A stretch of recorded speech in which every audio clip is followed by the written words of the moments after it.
Hello माँ। मैं राजू बोल रहा हूँ। कैसी हो माँ? मैं ठीक हूँ बेटे। ये बताओ, तुम और बहू दोनों कैसे हो?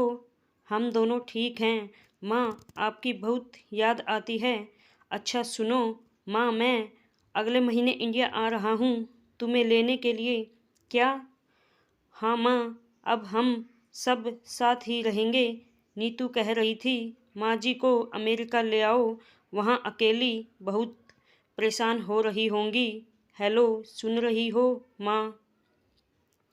हाँ बेटे, हाँ बेटे। बूढ़ी आंखों से आंसू की अश्रुधारा बह निकली। बेटे और बहू का प्यार नस नस में दौड़ने लगा।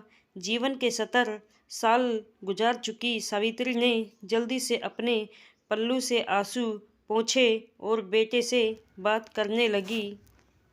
पूरे 2 साल बाद बेटा घर आ रहा था।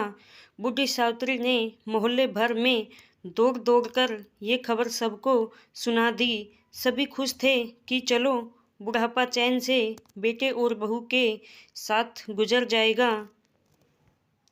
राजू अकेला आया था। उसने कहा कि माँ, हमें जल्दी ही वापस जाना है, इसलिए जो भी रुपया पैसा किसी से लेना है वो लेकर रख लो, और तब तक मैं किसी प्रॉपर्टी डीलर से मकान की बात करता हूँ। मकान? माँ ने पूछा। हाँ माँ, अब ये मकान बेचना पड़ेगा, वरना कौन इसकी देखभाल करेगा। हम सब तो अब अमेरिका में ही रहेंगे। बूढ़ी आंखों ने मकान के कोने कोने को ऐसे निहारा जैसे किसी अबोध बच्चे को सलाह रही हो। आनन फानन और औने कोने दाम में राजू ने मकान बेच दिया।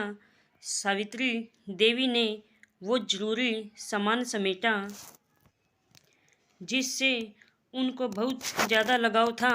राजू टैक्सी मंगवा चुका था। एयरपोर्ट पहुंचकर राजू ने कहा, माँ तुम यहाँ बैठो, मैं अंदर जाकर सामान की जांच और बोर्डिंग और वीज़ा का काम निपटा लेता हूँ। ठीक है बेटे। सावित्री देवी वही पास की बेंच पर बैठ गई। काफ़ी समय बीत चुका था। बाहर बैठी सावित्री देवी बार बार उस दरवाजे की तरफ देख रही थी जिसमें राजू गया था, लेकिन अभी तक बाहर नहीं आया। शायद अंदर बहुत भीड़ होगी सोचकर बूढ़ी आंखें फिर से टकटकी लगाए देखने लगती। अंधेरा हो चुका था। एयरपोर्ट के बाहर गमागमी कम हो चुकी थी। माँ जी, किससे मिलना है? एक कर्मचारी ने वृद्धा से पूछा।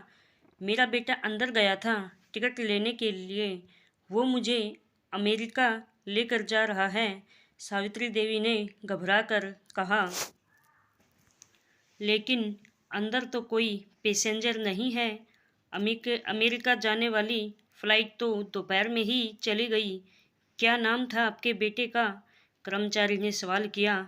राजू। सावित्री के चेहरे पर चिंता की लकीरें उभर आई।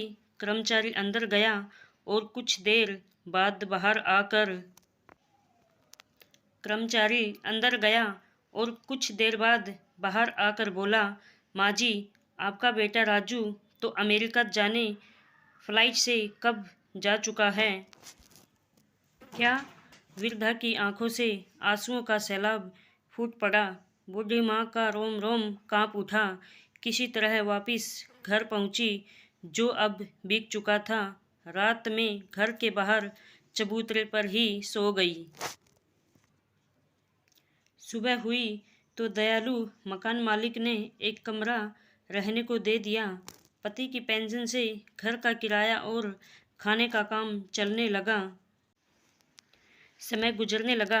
एक दिन मकान मालिक ने वृद्धा से पूछा, माँ जी, क्यों नहीं आप अपने किसी रिश्तेदार के यहाँ चली जाए? अब आपकी उम्र भी बहुत हो गई है, अकेली कब तक रह पाएंगी? हाँ, चली तो जाऊँ, लेकिन कल को मेरा बेटा आया तो यहाँ फिर कौन उसका ख्याल रखेगा?